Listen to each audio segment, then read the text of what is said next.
The M7 Priest was never meant to be beautiful, and no one who ever saw one would have called it graceful. It was a creature of function over form, a marriage of brutal necessity and American industrial might that emerged from the drawing boards and factory floors in early 1942 when the world was burning and the arsenal of democracy was only beginning to awaken. Built on the chassis of the M3 Lee medium tank, the M7 was a self-propelled gun carriage that mounted a 105mm M2A1 howitzer, the same artillery piece that had proven itself in the hands of infantry divisions across every theater of war, onto a tracked platform that could move with the speed and fury of mechanized warfare. The designers at the Aberdeen Proving Ground had stripped away the Lee's turret and replaced it with an open-topped fighting compartment, a boxy superstructure of welded armor plate that rose from the hull like a steel pulpit, which was precisely why British crews who first encountered the vehicle in North Africa christened it the Priest. That pulpit-like structure on the right front corner, housing a .50 caliber machine gun for anti-aircraft and close defense, gave the vehicle an unmistakable silhouette that would become familiar to both friend and foe across the battlefields of Europe. The open top was both blessing and curse, a design choice that would haunt every crew that ever served in one. It kept the weight down, allowed for faster loading, provided ventilation for the choking clouds of propellant smoke that filled the fighting compartment with every shot, and gave the crew commander an unobstructed view of the battlefield. But it also meant that every man aboard was vulnerable to indirect fire, to shell fragments that rained from the sky, to small arms fire from elevated positions, to the killing spray of tree bursts when artillery detonated in the forest canopy above. The armor, 3/4 of an inch on the front and sides of the superstructure, could stop rifle rounds and shell fragments, but nothing more substantial. A direct hit from German 88mm gun would tear through the M7 like paper, and the crew knew it every moment they were in action. The vehicle carried 69 rounds of 105mm ammunition, high explosive shells weighing 33 pounds each, stored in racks along the interior walls of the fighting compartment, and every man aboard was acutely aware that a single penetrating hit could turn their mobile fortress into a blazing tomb. The crew consisted of 7 men, a driver and assistant driver in the forward hull, a commander, a gunner, 2 loaders, and a radio operator who also served as the assistant gunner. They worked in a space barely 12 feet long and 7 feet wide, a cramped steel box that became an oven in summer and an icebox in winter, where the air tasted of cordite and diesel fumes and the noise of the engine combined with the concussion of the main gun to create a sensory assault that left men deaf and shaking after hours of sustained fire. The Continental R975 radial engine, the same power plant that drove the Sherman tank, generated 340 horsepower and could push the 23-ton vehicle to a top speed of 25 miles per hour on roads, less than half that across country. The suspension, a vertical volute spring system inherited from the Lee chassis, gave a rough ride over broken ground but proved remarkably reliable, and the broad tracks distributed the weight well enough that the M7 could traverse terrain that would bog down conventional towed artillery. The 105mm howitzer itself was a weapon of devastating effectiveness, capable of firing a high explosive shell to a maximum range of 12,000 yards, nearly 7 miles, though practical engagement ranges were usually much shorter. The gun could elevate to 65 degrees and depress to -5, giving it a wide arc of fire, and a well-trained crew could sustain a rate of 4 rounds per minute, faster in emergency situations when speed mattered more than precision. The shells could be fused for impact detonation, airburst, or delayed detonation for penetrating fortifications, and the fragmentation pattern from a single high explosive round could kill or wound every living thing within a 30-yard radius of the blast. When an M7 Priest fired, the whole vehicle rocked backward on its suspension, the muzzle blast kicking up a massive cloud of dust and debris that momentarily obscured everything, and the crack of the discharge was sharp enough to rupture eardrums if a man was foolish enough to be outside the vehicle without his ears protected. By the spring of 1944, hundreds of these vehicles had been assigned to the armored field artillery battalions that would support the invasion of Nazi-occupied France, and in the weeks leading up to D-Day, the M7 Priests of the 58th, 62nd, and 65th Armored Field Artillery Battalions, along with dozens of other units, were staged in marshalling areas across southern England, their crews training relentlessly for the assault that everyone knew was coming but no one could predict would succeed. The men painted invasion stripes on their vehicles, white bands around the hull and turret that would identify them as Allied forces to the fighter bombers that would rule the skies over Normandy. They waterproofed their engines, sealing every opening with special compound and extending the exhaust pipes upward so the vehicles could wade through several feet of water without drowning the engine. They loaded ammunition until the racks were full and then stacked more shells on the floor of the fighting compartment, knowing they would need every round they could carry. They received briefings on the beach defenses, studied aerial photographs that showed the Atlantic Wall in stark black and white, the bunkers, the trenches, the obstacles, the minefields, and they understood that their job was to break that wall, to hammer it with high explosive until the infantry could get through. The night before the invasion, the men of the armored field artillery battalions slept little if at all, their vehicles loaded onto landing ship tanks that wallowed in the rough waters of the English Channel, and when dawn broke on June 6, 1944, the sky was gray and the sea was wild with whitecaps, and the air was filled with the drone of thousands of aircraft heading south toward the French coast. The naval bombardment had begun before first light, battleships and cruisers pounding the German defenses with shells the size of automobiles. And then the bombers came, waves of heavy bombers that were supposed to crater the beach defenses but which, flying through clouds and fearing to hit their own forces, dropped most of their ordnance inland where it did little good to the men who would have to cross the beaches under fire.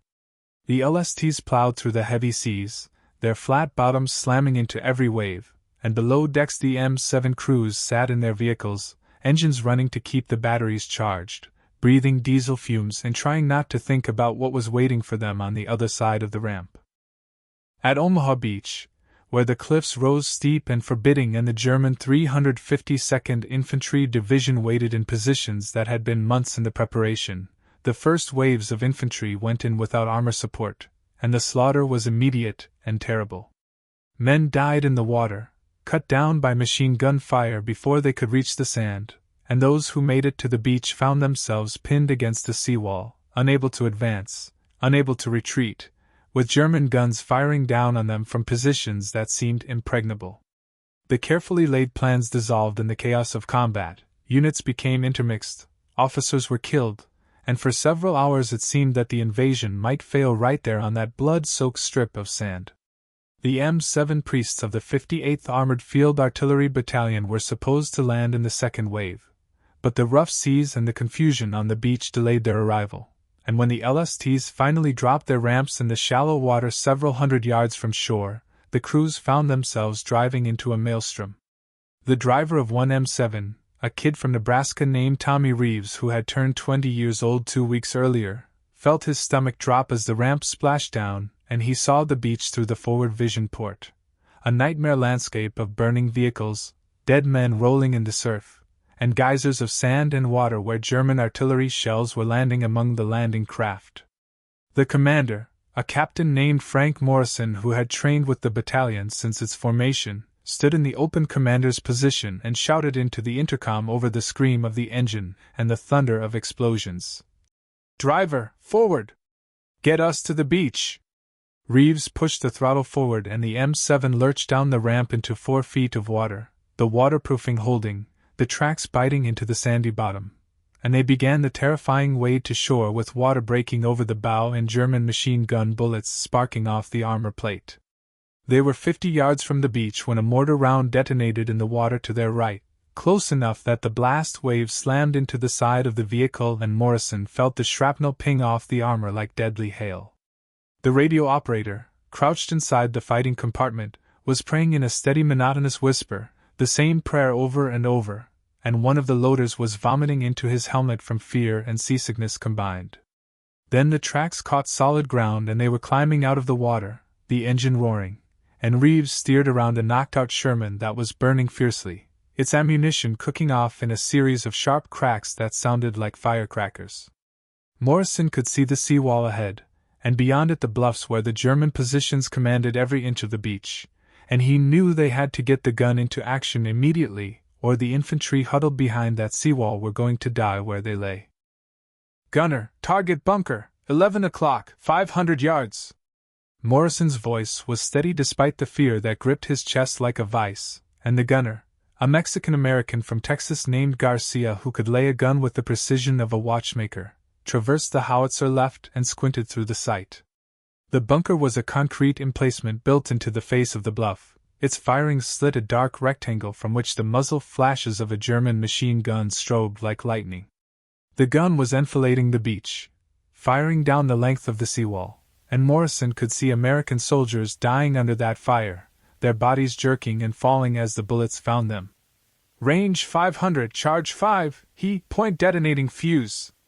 The loaders moved with practiced efficiency despite the chaos around them, one man pulling a shell from the ready rack while the other prepared the propellant charge, and the breech opened with a metallic clang and the round slid home and the breech closed and Garcia made his final adjustments and squeezed the firing grip. The howitzer fired with a flash and a roar that momentarily drowned out every other sound on the beach, and the shell streaked across the 500 yards in less than 2 seconds and detonated against the concrete face of the bunker, the explosion sending up a gout of smoke and pulverized concrete but failing to penetrate. Same target, reload!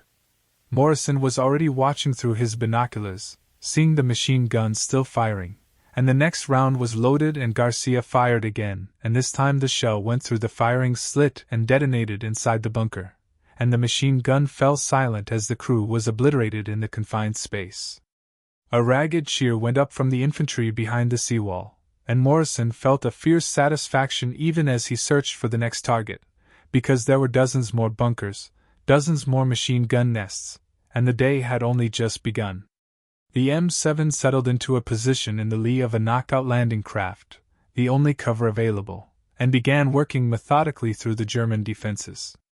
Morrison would identify a target, call out the range and bearing, and Garcia would lay the gun and fire, and the loaders worked like machines, their hands moving in the cramped space with mechanical precision, pulling shells from racks, loading, firing, shell casings clanging onto the floor of the fighting compartment until they were ankle-deep in brass.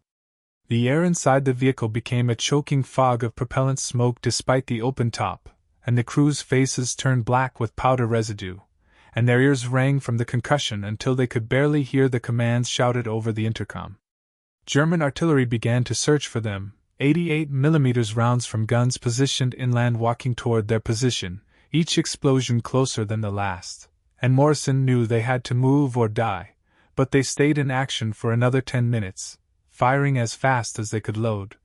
Because the infantry was starting to move off the beach and every minute the M7 could suppress the German defenses was another minute for those men to advance. When they finally displaced to a new firing position, moving 50 yards laterally along the beach, Morrison counted 17 empty shell casings in the fighting compartment, 17 rounds expended in less than 15 minutes, and they had been one of the lucky crews because they had made it ashore intact.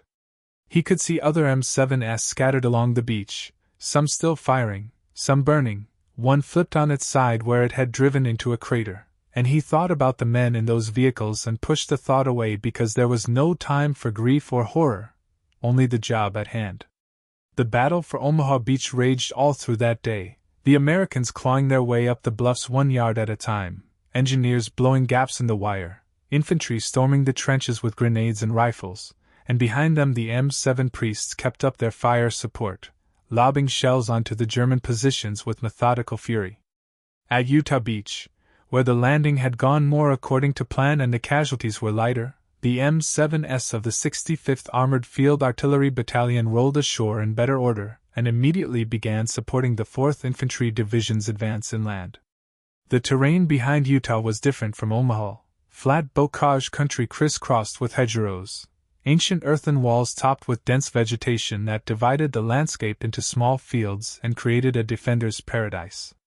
Every hedgerow could hide a German position, every field could be a killing ground, and the advance quickly bogged down into a series of vicious small unit actions where visibility was measured in yards and death could come from any direction.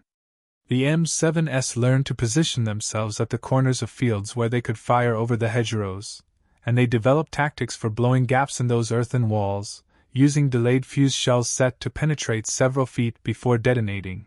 the explosion creating a crater that infantry could use for passage. The crew of an M7 commanded by a lieutenant named Michael O'Brien, a schoolteacher from Boston who had joined the Army in 1941 and risen through the ranks on sheer competence, found themselves supporting a company of infantry that had been pinned down by a German strong point built around a fortified farmhouse. The farmhouse was typical of Norman construction, stone walls 2 feet thick, small windows, a commanding view of the surrounding fields, and the Germans had turned it into a miniature fortress with machine guns covering every approach. American infantry had tried to take it twice and been thrown back both times with heavy casualties, and now it was the artillery's turn. O'Brien brought his M7 up to within 600 yards, as close as he dared, and began methodically dismantling the farmhouse with high explosive shells. The first round blew in the roof, collapsing the second story. The second and third rounds punched through the stone walls, sending up clouds of dust and debris. The fourth round must have hit something vital because the farmhouse erupted in a massive secondary explosion that suggested an ammunition store, and when the smoke cleared, one entire wall had collapsed. O'Brien's gunner, a quiet kid from Minnesota named Anderson who had been a farm boy before the war and who handled the gun with the same patient competence he had once shown with farm machinery, walked his next 3 rounds through the ruins, and when the infantry went forward again, they found only dead Germans and rubble. It was brutal, methodical work, the kind that left no room for doubt about what they were doing. They were destroying everything in their path, and the fact that it was necessary made it no less terrible. The days after D-Day blurred into a grinding advance, measured in hundreds of yards won at terrible cost, the Norman hedgerows proving to be as formidable an obstacle as any the German army could devise. The M7 priests worked constantly, their crews exhausted, faces gaunt with fatigue, hands blistered from loading shells, ears permanently damaged from the gun's concussion. They fired hundreds of rounds, thousands of rounds, until the barrels grew hot enough to blister paint, and the crews had to pour water over them to cool them down. They learned to sleep in the vehicles when they could, snatching a few hours between fire missions, eating cold rations because stopping to cook was impossible, drinking water that tasted of rust from canteens that had hung on the outside of the vehicle and taken shrapnel hits that didn't penetrate but left the metal dented and the water contaminated with metal particles. German counter-battery fire became a constant threat, the enemy artillery observers spotting the muzzle flashes from the M7s and calling down fire with deadly accuracy. The crews learned to fire and move, never staying in one position for more than a few minutes, because the German response time was frighteningly quick.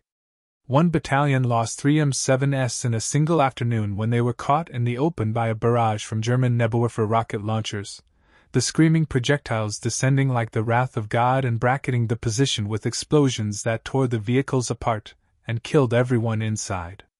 The survivors learned from that lesson, and they moved faster, fired faster, never gave the enemy time to fix their position.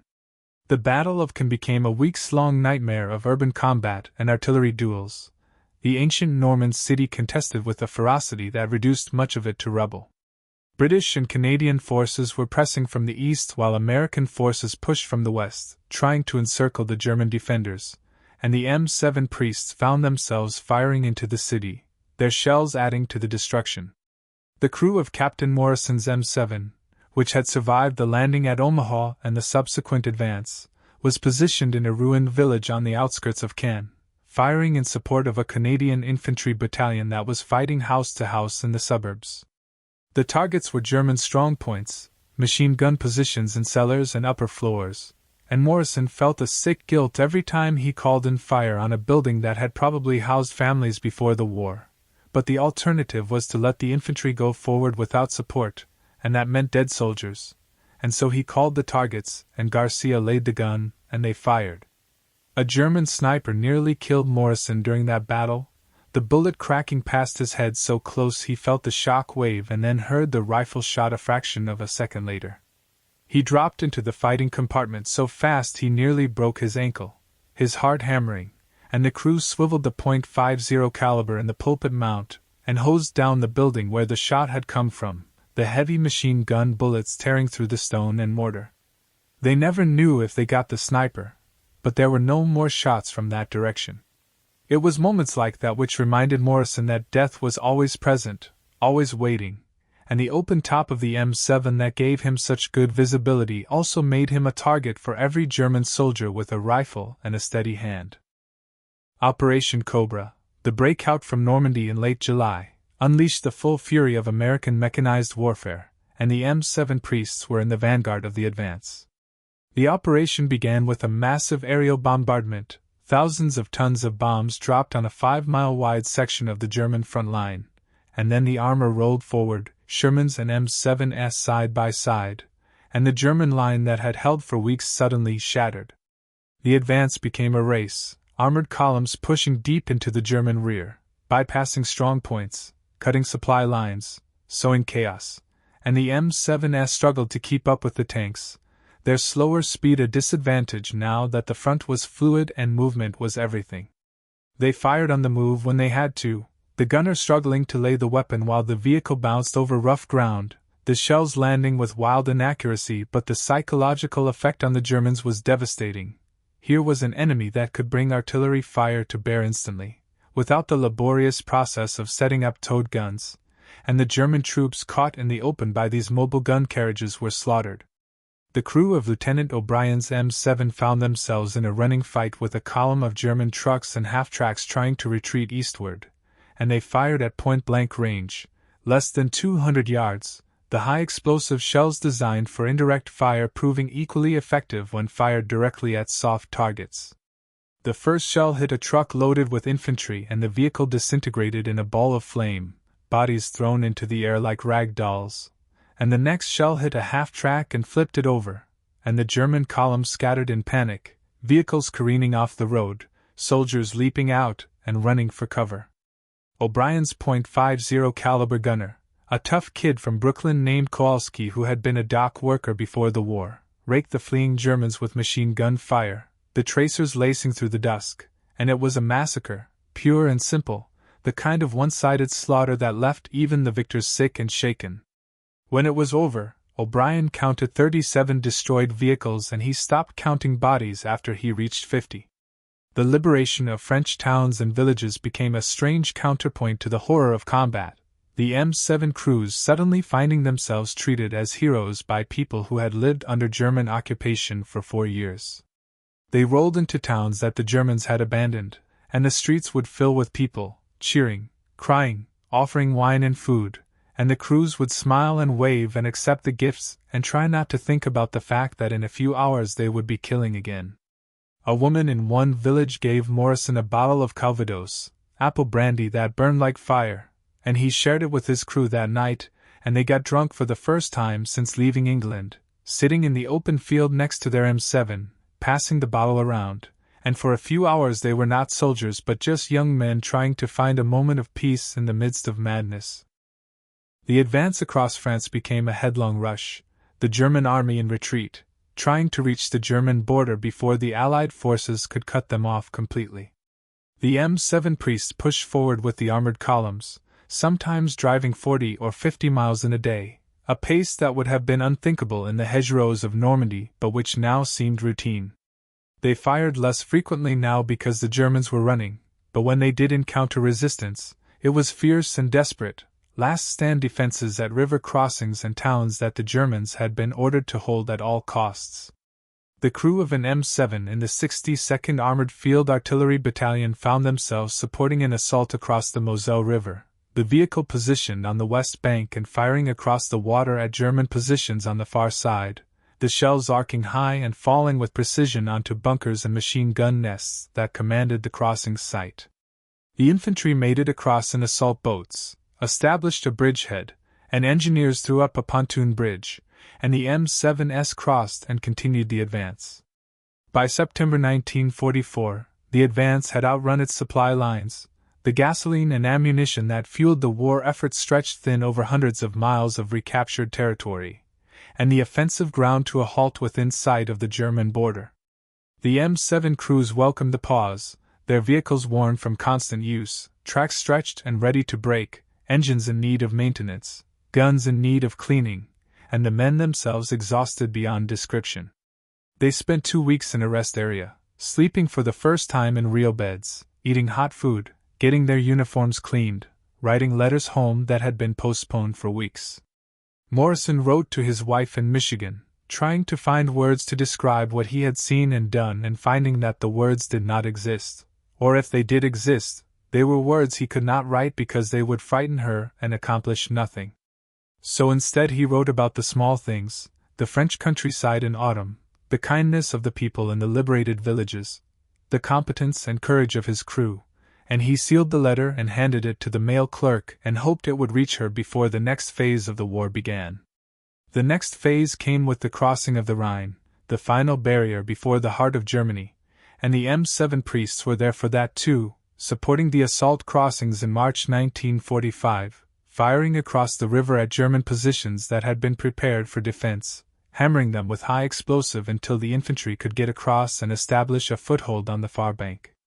The Germans fought with the desperation of men defending their homeland, but by now the material superiority of the Allies was overwhelming, and the German army, bled white by years of war on multiple fronts, could not stand against the combined weight of American, British, Canadian, and French forces pressing from the west and the Soviet juggernaut rolling in from the east. The M7s crossed the Rhine on pontoon bridges, the vehicles straining under their own weight as the bridge swayed beneath them, and then they were on German soil, advancing into a country that was collapsing into chaos, its cities burning, its armies disintegrating, its government preparing for the final apocalypse in a bunker in Berlin. The final weeks of the war were a blur of constant movement, the Allied armies racing to capture as much territory as possible before the inevitable surrender, and the M7 priests accompanied the advance, still firing, still supporting the infantry, still doing the job they had been designed to do. They encountered liberated concentration camps, the skeletal survivors barely human in their suffering, and the crews were confronted with the full horror of what they had been fighting against. Morrison stood outside his M7 at one such camp, unable to speak, unable to process what he was seeing, and Garcia, who was Catholic and had been devout before the war, said quietly, "I don't know if I believe in God anymore." And Morrison had no answer for him because he was thinking the same thing. They also encountered German civilians, sometimes hostile, more often simply terrified, fleeing the advancing armies with whatever they could carry, and the contrast between the German civilians and the concentration camp victims was so stark, so terrible, that it created a moral confusion that many of the crews never fully resolved. They had been trained to hate the Germans, to see them as the enemy, but now they were confronted with women and children and old men who seemed as much victims as perpetrators, and the clean lines between good and evil that had seemed so clear in training became blurred and uncertain. They continued to advance, continued to fire when ordered, but the certainty that had sustained them through the long campaign from Normandy was gone, replaced by a weary resignation and a desire for the war to simply end. When the end finally came in May 1945, with the German surrender, the crew of Morrison's M7 was positioned in a small Bavarian town, the vehicle parked in a town square next to a fountain that had somehow survived the war intact. They heard the news over the radio, the announcement that Germany had capitulated, that the war in Europe was over, and they looked at each other in silence, not celebrating, not cheering, just sitting in stunned exhaustion. Morrison climbed out of the commander's position and stood on the ground for the first time in what seemed like days, and his legs nearly buckled under him. Reeves, the driver, was crying, not from joy but from relief so intense it was indistinguishable from grief. Garcia just sat at the gunner's position, staring at nothing. The loaders climbed out and lit cigarettes and stood smoking in the spring sunshine, and nobody spoke for a long time. The M7 priest had carried them from the blood-soaked beaches of Normandy to the heart of Nazi Germany, a journey of 11 months that had seemed like 11 years. The vehicle itself bore the scars of that journey, its armor pitted with shrapnel scars, its paint worn away to bare metal in places, its tracks worn nearly smooth. Inside the fighting compartment, the walls were marked with the chalk tallies the loaders had kept of every round fired, and Morrison counted them one afternoon, and stopped when he reached 400 because he realized the actual total was probably closer to 1,000 and he did not want to know the exact number. Each of those shells had killed someone, destroyed something, contributed to the vast wave of destruction that had swept across Europe, and the fact that it had been necessary made it no less terrible. The crew stayed together through the occupation duty that followed, the M7 parked in motor pools along with thousands of other vehicles that were no longer needed now that the killing had stopped. They were eventually shipped home, back to the United States, and they went their separate ways, promising to stay in touch but knowing that they probably would not because the bonds forged in combat were too intense to sustain in peacetime, too full of memories that none of them wanted to revisit. Morrison went back to his wife in Michigan and got a job teaching at a technical college and never spoke about the war except once, late one night 20 years later, when his son asked him what it had been like, and Morrison looked at his son and said, "It was necessary, and it was terrible, and I hope you never have to know more than that." The M7 Priest itself became obsolete within a few years, replaced by more modern self-propelled guns on better chassis. But during the crucial years when the outcome of the war hung in the balance, it had been exactly what was needed, a mobile, hard-hitting artillery platform that could keep pace with mechanized warfare and deliver devastating firepower where it was needed most. The open top that made it vulnerable also made it practical. The 105mm howitzer that armed it was powerful enough to destroy bunkers and accurate enough to support infantry in close combat, and the crews who manned these vehicles demonstrated a courage and professionalism that was typical of the American soldier in that war. They took a vehicle that was never quite good enough, never quite safe enough, never quite fast enough, and they made it work through skill and determination and a willingness to face death every day for months on end. The thunder of those 105mm guns that rolled across the beaches of Normandy and echoed through the bocage and reverberated through the cities of Germany was the sound of liberation, purchased at terrible cost, delivered by ordinary men who did extraordinary things because the moment demanded it, and they rose to meet that demand. The M7 Priest was their weapon, their fortress, their home, and for many of them, their tomb, and it deserves to be remembered not as a piece of obsolete military hardware but as a testament to the men who served in it and to the cause for which they fought. The war in Europe was won by many factors: superior production, air supremacy, better intelligence, the fighting spirit of the Allied soldiers. But among those factors, not least, was the mobile artillery that could move with the advance and bring immediate, devastating firepower to bear at the critical moment, and the M7 Priest was the embodiment of that capability. Its legacy is written in the liberated towns of France, in the broken German defenses, in the victory that ended the most terrible war in human history, and in the memories of the men who served in its cramped steel confines and emerged, if they were fortunate, alive to tell the tale.